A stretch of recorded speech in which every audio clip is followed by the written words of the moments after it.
Assalamualaikum warahmatullahi wabarakatuh. Anak-anak, kita lanjutkan materi tentang bab yang ke-6, yaitu komunikasi yang efektif. Di pertemuan yang pertama sudah kita bahas tentang definisi komunikasi, ya, bahwa komunikasi adalah suatu proses, ya. Artinya ada alur di dalam komunikasi itu, sengaja dimunculkan, ya, dan memiliki tujuan. Dan komunikasi menuntut adanya partisipasi.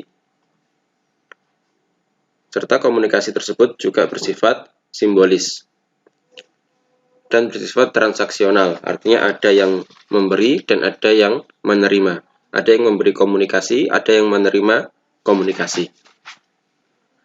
Dan komunikasi menembus ruang, tidak terbatas pada dua orang yang saling bertemu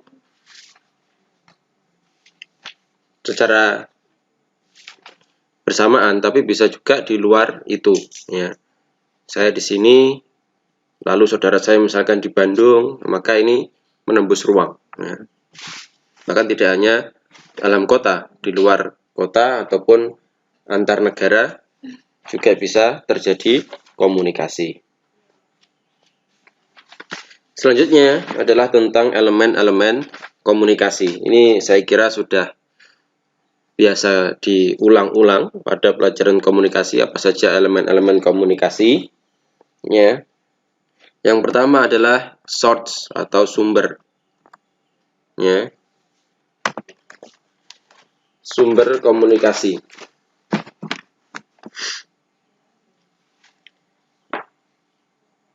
Sumber ini berarti adalah seorang komunikator, satu orang atau mungkin beberapa orang, ya, yang dia berbicara, menyampaikan kepada orang lain, baik itu juga satu orang maupun secara berkelompok, ya. Jadi komunikator adalah orang yang memiliki pesan sekaligus yang menyampaikan pesannya agar pesan itu sampai kepada orang yang menerimanya. Yang kedua, elemen komunikasi adalah pesan itu sendiri, ya, yaitu sesuatu yang dikirim, yang disampaikan oleh pengirim.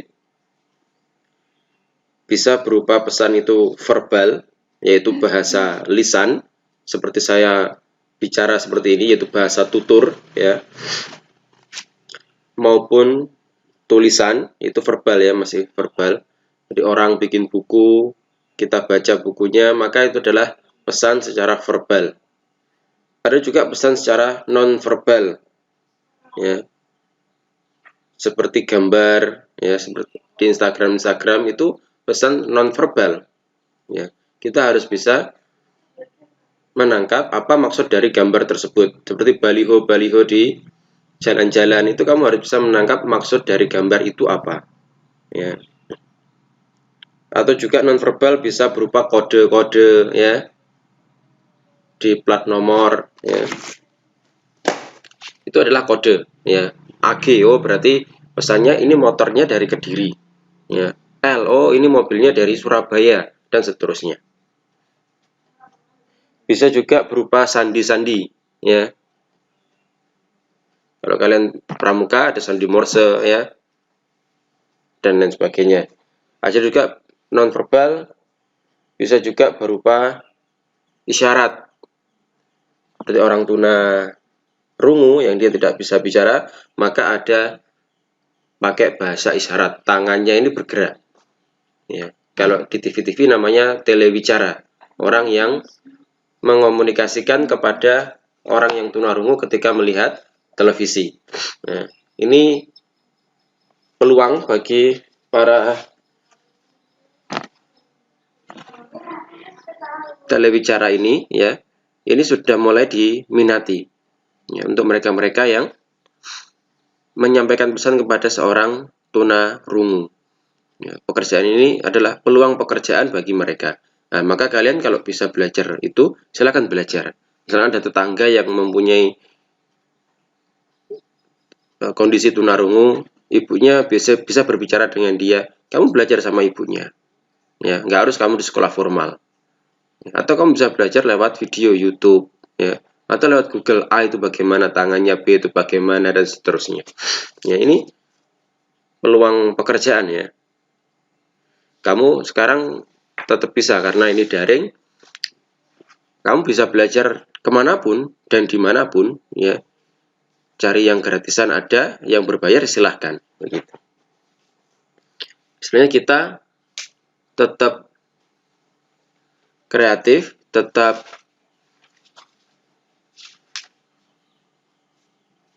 produktif, aktif, ya meskipun kita di masa pandemi.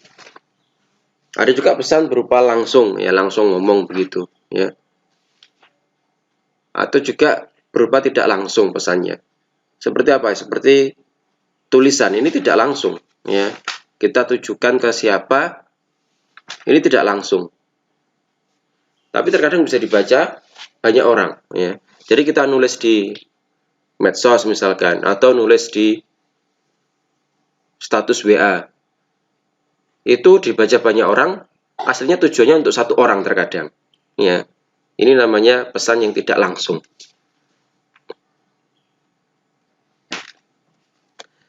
Yang ketiga, elemen komunikasi adalah media, saluran ya. Di masa sekarang media ini sangat berperan penting dalam promosi suatu produk atau promosi suatu organisasi, kelompok ya. Dengan itu, dengan media ini mereka akan dikenal. Yaitu alat yang digunakan dalam menyampaikan pesan dari komunikator ke komunikan.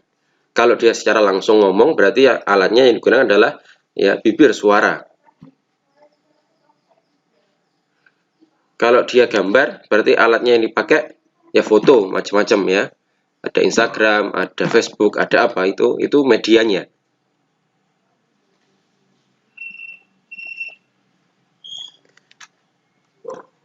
Ada juga elemen komunikasi yang keempat yaitu berupa komunikan atau si penerima.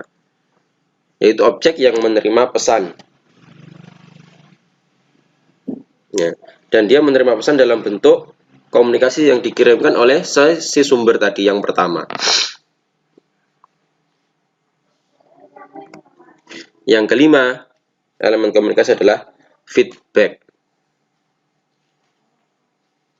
Yaitu respon yang diberikan oleh penerima kepada yang menyampaikan pesan terhadap pesan yang diberikan oleh pemilik pesan tadi. Dan feedback ini macam-macam ya. Berdasarkan sumber, ada internal feedback, yaitu umpan balik yang berasal dari komunikan.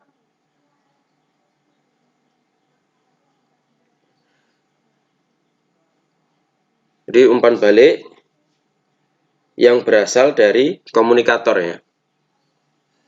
Misalnya ketika dia berbicara, dia langsung meralat bicaranya, maaf ya, salah, ini harusnya begini. Maka ini feedback namanya internal feedback. Ketika dia bicara, maaf ya, saya salah, harusnya begini. Ya, ini namanya internal feedback. Dia sendiri yang ngomong, dia sendiri yang meralat. Berdasarkan sumber, yang kedua ada tadi internal, yang kedua adalah external feedback. Yaitu umpan balik yang berasal dari komunikan. Ketika saya menyampaikan pesan, kamu menyatakan ada saran dan pendapat. Misalkan, Pak saya usul, misalkan saya kasih saran begini ke kelas ya. Lalu kamu menanggapi. Ini namanya external feedback. Yang kedua, feedback berdasarkan kecenderungan pesan. Ada positive feedback, ada juga negatif feedback. Positive feedback ini berarti umpan balik yang mendapatkan respon ya. Dan ini responnya yang diinginkan oleh komunikator. Namanya positif. Jadi saya ngomong, kamu menerima dan kamu memahami dan kamu melaksanakan. Maka ini namanya positive feedback. Nah, kan saya jelaskan seperti ini, kamu jelas, paham, kamu ngangguk-ngangguk, paham. Maka ini namanya positive feedback. Ini yang diinginkan oleh si komunikator. Ya. Kebalikannya negatif feedback ini berarti komunikan tidak sepakat atas pesan yang disampaikan oleh komunikator. Ya. Misalnya, saya memberikan saran, lalu kamu menyanggah, maaf Pak, saya nggak setuju. Gimana kalau lebih baik begini? Nah, ini namanya negatif feedback. Ada ketidaksetujuan. Ya. Yang ketiga, berdasarkan waktu, feedback berdasarkan waktu. Ada yang langsung waktunya, ada yang tertunda. Langsung maksudnya, ya umpan balik itu langsung diberikan komunikan ketika pesan itu diterima. Ya, misalkan dalam hal upacara, saya pemimpin upacara. Siap, gerak, begitu kamu langsung siap. Istirahat di tempat, gerak, kamu langsung istirahat. Maka ini pesan feedback umpan balik yang langsung dikerjakan saat itu juga. Ada juga yang pesannya, feedbacknya, umpan baliknya itu tidak langsung atau tertunda.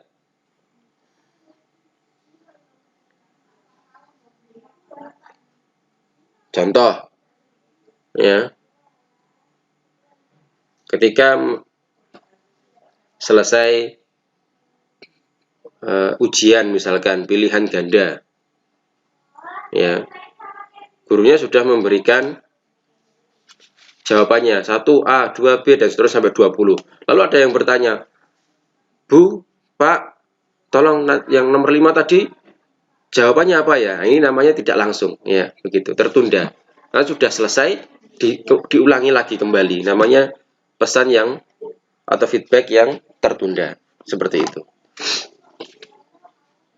Atau ketika dia ngomong, ya, yang diajak ngomong jawabnya agak lama, begitu. Maka ini namanya pesan yang atau umpan balik yang tertunda, ya, tidak langsung segera dijawab. Atau sama seperti kalau di WA, kamu WA temanmu ternyata nggak centang biru, ya. Setelah diteliti ternyata centang birunya dimatikan, ya, begitu. Atau misalkan kamu WA ternyata centang 1, ya, dibukanya sore, dia baru balas, maaf, HP-nya baru saya cas, wis telat padahal, ya, begitu. Nah, ini namanya pesan umpan balik yang tertunda. Ada juga zero feedback, ya. Zero feedback ini umpan balik yang tidak dimengerti oleh komunikator, ya. Benar-benar tidak dimengerti. Ketika dia menjelaskan, ya, ada seorang anak yang tidur di kelas, maka ini namanya zero feedback. Anak itu tidak bisa menerima pesan dari komunikator. Kenapa dinamakan 0, 0? Karena memang dia tidak menerima sama sekali, tidak tahu sama sekali apa yang diterangkan. Mungkin dia tidur begitu, atau dia tidak masuk kelas. Ya, ini namanya zero feedback. Ada juga netral feedback, ya, yaitu ya tidak tahu positif dan negatifnya. Ya, misalnya, cah, wis ngerti pelajaran nih, mau menang kabeh, ya. Tapi bareng ditakoni sita-sita ora iso jawab. Nah, ini namanya netral feedback. Begitu. Nah, di sini saya akan berikan sebuah video tentang umpan balik, ya. Bahwa umpan balik ini bisa positif feedback, bisa juga negatif feedback. Kenapa bisa seperti itu? Tergantung dari siapa yang berbicara dan juga tergantung dari bagaimana cara dia berbicara. Ya. Ini sudah saya sampaikan videonya ketika di semester 1 tentang definisi humas. Ya. Masih ingat? Tidak, ya. Kemarin aja lupa, apalagi kadang nggak jelas juga, ya. Saya kasih videonya, silahkan disimak.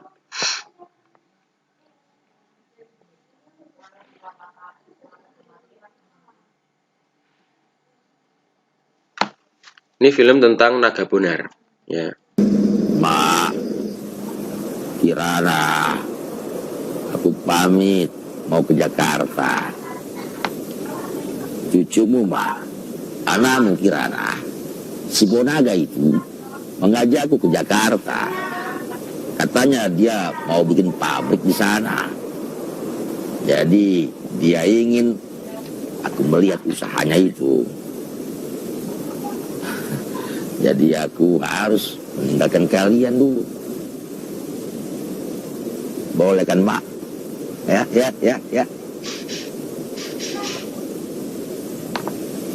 Kirana, ya. Oh.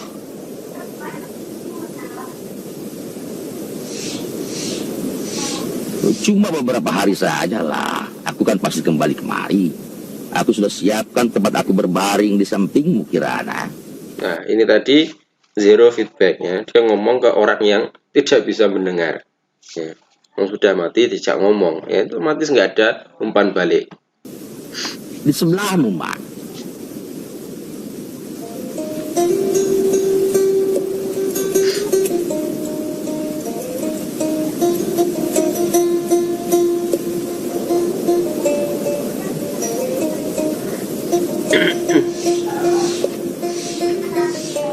Kau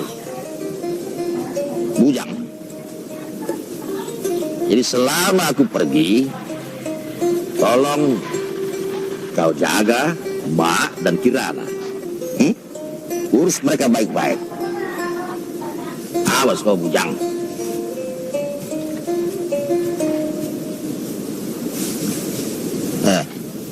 Sudah dikuburnya kan kau? Dimakan cacing kau? Ya sudah, tidur sajalah.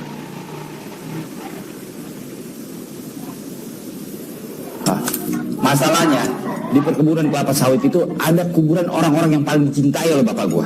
Ada kuburan nenek gua, mak gua, paman gua, si Bujang, sahabat bapak gua itu. Tinggal lu bilang, orang mati udah selesai urusannya sama dunia. Betul. Nah, ketika dia ngomong betul, maka ini namanya positive feedback. Dia setuju dengan apa yang diucapkan oleh yang memberikan pesan. Yeah, I think this knucklehead has a point. The theory goes like this. Orang mati jangan nyusahin orang hidup. Harus kasih jalan buat yang masih hidup. Betul. Kuburan cuma tempat tulang berlubang. Di akhirat, only Allah Subhanahu wa Ta'ala knows where it is. Disitulah sebenarnya tempat arwah orang-orang yang sayang bokap lo itu, Bon. Betul banget tuh, Bon. Lo apa sih dari tadi betul. Bulan puasa kemarin kau yang paling ngotot minta cuti 3 hari. Kau bilang kau mau nyekar ke kuburan keluarga kau. Gimana sih? Ya, itu juga betul, Bon. Tapi gue yakin, lo tinggal jelasin pakai kata-kata lo sendiri, bokap lo pasti bakal ngerti, Bon. Good luck ya. Betul, Bon. Iya kan, Jack? Betul kan? Betul. Itu lahan untuk pabrik farmasi kita, Om. Sementara di sebelah sini kita akan bangun perumahan karyawan, Om. Di mana lapangan sepak bolanya? Bola. Perumahan karyawan ini kita bangun 1000 unit. Kenapa kecil begitu? Iya, mungkin di sini kecil, tapi yang sebenarnya 3 kali 7, Om. 3 kali 7 meter? Iya. Ya tapi di mana lapangan sepak bolanya? Lapangan sepak bola. Nah, kalau yang ini Lapangan sepak bola. kalau musola ada yang ini. Lapangan sepak bola. Waduh, Om coba bayangin, kalau kita bangun lapangan sepak bola di situ, investasi kita baliknya akan sangat lama, Om. Harga tanah di sana mahal. Kau tidak ingin melihat bangsa kita menang main sepak bola? Nah, ini tadi adalah negatif feedback. Ketika ada di misbar tadi ngomong mana lapangan sepak bola, yang ini bilang kalau kita bangun sepak bola, dia tidak menunjukkan ketidaksetujuan, maka ini namanya negatif feedback. Iya juga sih, Om ya. Malu kalah terus. Itulah, makanya kau buat lapangan sepak bola. Nih, apa ini? Apa ini? Ini gudang, Om. Kalau begitu kau robohkan saja 1 atau 2 gudang itu, kau buat lapangan sepak bola di sana. Ongkos membuat gudang itu, kau belikan tanah di sana. Waduh. Katanya kau ingin melihat bangsa ini menang main sepak bola. Bagaimana bisa menang kalau tidak ada lapangan sepak bola? Apa kata dunia? Tidak sia-sia kau aku sekolahkan sampai ke luar negeri. Bapak mau aku dan rekan-rekanku ini terus maju kan? Iyalah, kalau bukan kalian yang muda-muda ini, siapa lagi? Di depan kita ada sebuah proyek besar. Itu dia makanya aku mengundang Bapak untuk datang ke Jakarta. Aku sudah lihat apa yang kalian kerjakan di sini. Makanya aku pikir sekarang sudah saatnya aku pulang. Aku rindu mamamu, rindu nenekmu dan pamanmu si Bujang. Bukannya udah mati? Thank you, Bang. Ada pemilik modal dari luar negeri. Dia ingin membuat resort atau tempat peristirahatan. Nggak taunya lah aku kenapa aku yang ditawarkan menjadi rekan bisnisnya. Nama Bonaga udah sampai ke luar negeri, Om. Janganlah kau berlebihan. Tapi benar kan? Makin heran lagi aku begitu tahu daerah lokasi resort itu akan dibuat, Pak. Di sini lokasinya. Kau ini macam mayor Belanda itu saja. Menunjukkan aku peta supaya aku memberitahu di mana markas pasukanku. Mana aku mengerti? Aku belum bisa baca. Peta ini adalah peta lokasi perkebunan kelapa sawit kita.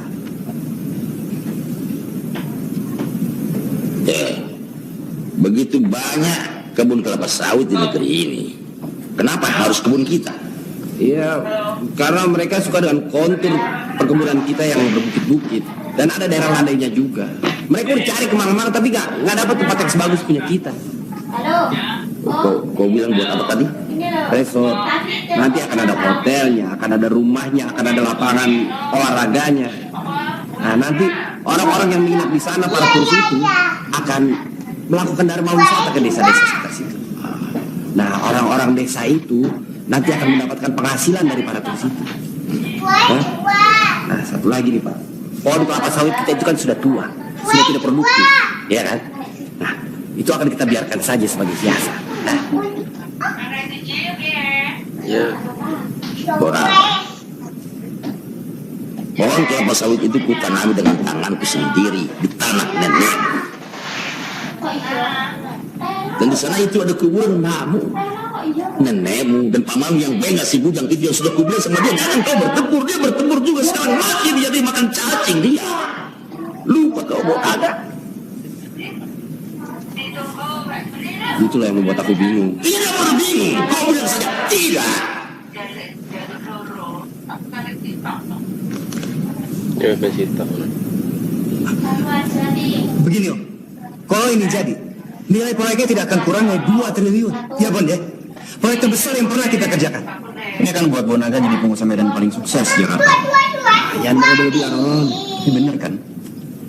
Orang bilang, kesempatan baik nggak datang 2 kali, Om. Sayang sekali kalau kita lewatkan. Kalau gagal, investor kita memikir kita nggak becus, not worth it. Mereka malah mencari orang lain, Om. Kembali kita jadi pengusaha kelas cacing. Bikin rumah 3 kali 7. Yang nggak ada lapangan sepak bolanya. Ya, nggak ada lapangan sepak bolanya. Iya, cicamu. Iya, cicamu.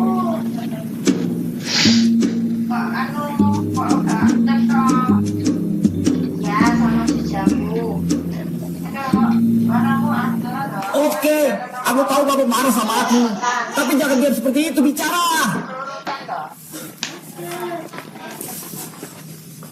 Aku ini anak Bapak. Kalau Bapak mau marah sama aku, ya aku terima. Seorang Bapak marah sama anaknya, wajar lah itu. Sebagai anak aku terima, Pak. Kau bukan anakku, Bonaga. Apa? Tidak, siapa? Karena Naga Bonar tidak akan menjual kuburan nenek moyangnya. Kalau aku bukan anak Bapak, mau cari Bapak di mana lagi aku? Susah aja mencari Bapak seperti Naga Bonar. Udah, ini nggak bisa dirubah. Bapak tetap Bapak aku dan aku tetap anak Naga Bonar. Bapak terima itu, aku juga terima itu. Habis perkara. Tapi kenapa ada dalam tempurung kepalamu itu pikiran untuk menjual kuburan mamu, nenekmu dan papamu si Bujang itu? Itu yang salah. Siapa sih yang beri jual kuburan? Lagi pula siapa yang membeli kuburan? Cicamunya 3. Ya udah, Iya. Iya. kita bicarain lagi di besok. Aku mau tidur. Udah. Kewajiban perusahaan gue kan memberi advice buat perusahaan lo. Yang barusan lo ceritain itu kan urusan pribadi lo sama bokap lo. Gitu aja ngambek, Bon.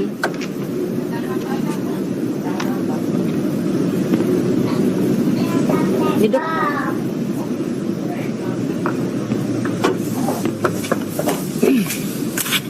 Ya, oke. Gue bisa bantu. Tapi gue harus tahu manusia macam apa bokap lo ini.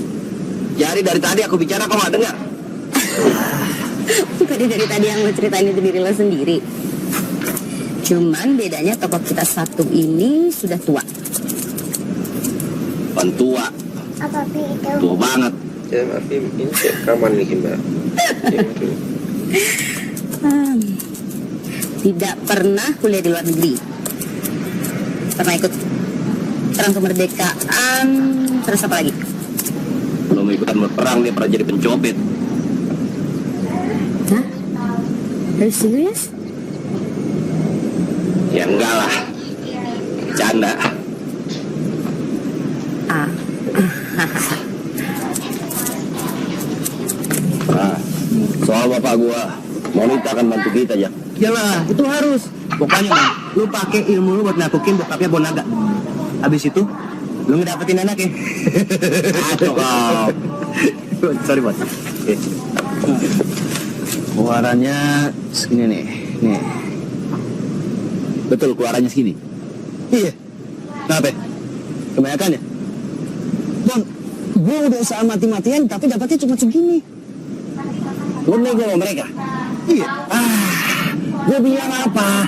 Itu kewajiban kita apa adanya stores gitu. Nggak usah lah pakai nego-negoan. Apa kata dunia? Bon, kita cuma bayar setengah. Alhamdulillah. Hah? Bon, hargain dong si Jaki. Naikin pangkatnya. Nggak apa-apaan. Ada lagi pangkat di atas gue. Soalnya pangkatnya Bonaga. Oke. That's what you want. Fine with me. Lo yang punya duit. Gimana kabarnya kata Rumon? Bayar pajak gak? Mobilnya Monita aja masuk bengkel gara-gara kejeblos di lubang. Kasihan lu, Mon. Ya, lo nganggep bijak. Ngerti apaan? Jak, pemerintah tuh nggak punya duit buat nambah jalan gara-gara orang kayak lo tuh masih ngakalin pajak. Lu berdua emang cocok.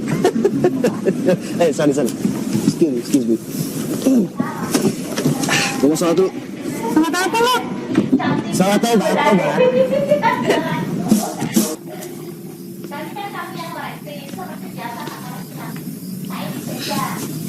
Kau pacarnya si Bonaga? Bukan.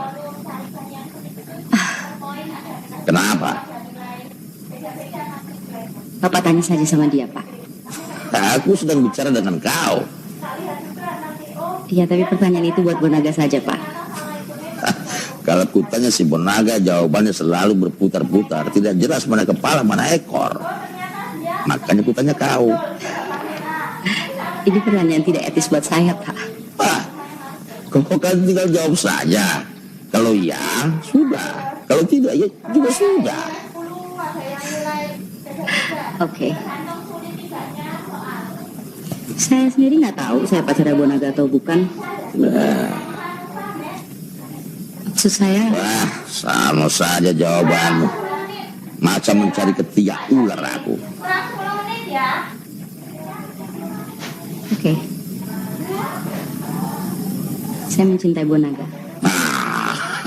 Itu baru jelas. Tapi Bapak tanya juga sama dia apakah dia mencintai saya apa tidak. Sudah jelas itu. Dari caranya memandangmu sudah ku tahu kalau dia mencintaimu. Iya, tapi Bapak harus tanya. Man, yuk, kau antar kau pulang. Bonaga. Tadi dia bilang, katanya dia cinta sama kau. Terus dia juga minta sama aku bertanya sama kau, apa kau mencintainya atau tidak? Man, Aku balik. apa? Man,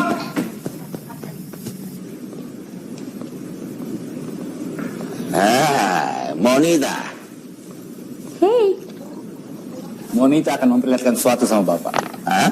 Apa itu? I want. Bonaga cerita kepada saya bahwa ia sudah membuat Bapak kecewa sehingga Bapak mau pulang hari ini. Kau. Bonaga tidak ingin Bapak pulang dengan perasaan sedih dan kecewa, Pak. Makanya dia ingin memperbaiki caranya menyampaikan sesuatu. Oh, apa itu? Masalah kebun kelapa sawit kita, Pak. Sudahlah. Kau cari saja kebun kelapa sawit yang lain. Ya, aku akan lakukan itu, Pak. Tapi lihat saja lah ini dulu. Baru setelah itu Bapak boleh pulang. Oke, Pak Naga Bonar. Kami akan menunjukkan kepada Bapak bahwa tidak ada maksud Bonaga menjual perkebunan itu. Ini adalah usaha kerjasama dengan pihak lain yang memiliki dana, Pak. Iya, tapi di sana itu ada kuburan banyak neneknya dan paman yang bengak itu si Bujang. Mau kalian apakan kuburan itu? Iya, tapi Bapak lihat saja lah dulu. Ada 3 pilihan. Pilihan pertama,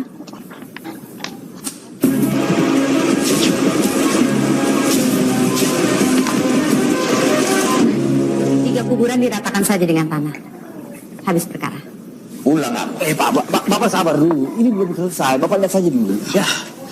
Itu baru kemungkinan yang pertama, Pak. Pilihan keduanya seperti ini.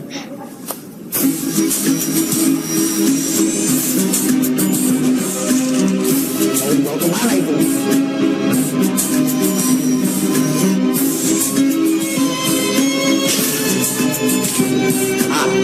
Dua kuburan lainnya dipindah juga. Tega kali kau Bonaga. Mereka dilempar macam koper begitu saja. Apa kata dunia? Aku lebih tahu soal dunia karena aku sudah keliling dunia. Ayo Mon, teruskan Mon. Sudah pulang aku. Bapak, lihat dulu ini. Kemungkinan ketiganya seperti ini.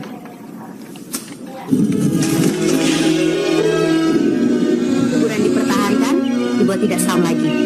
Dibuatkan taman sehingga anak-anak tidak takut dan bisa bermain. Bah,